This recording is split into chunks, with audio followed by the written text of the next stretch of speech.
در حالی که انتقال افغان‌ها به ایالات متحده متوقف شده است، 106 عضو کنگره ایالات متحده اخیراً در یک نامه رسمی خواستار تخصیص 20,000 ویزه ویژه مهاجرت به همکاران افغان در آمریکا شدند.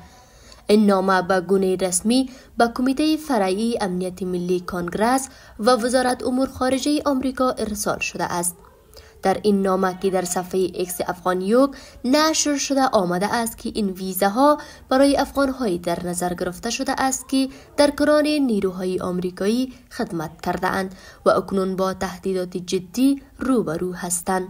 در سال 2009 ایجاد شد تا یک مسیر امن را برای پناهندگی به همکارهای افغان SIV برنامه ویزه ویژه مهاجرت نیروهای آمریکایی در آمریکا فراهم کند.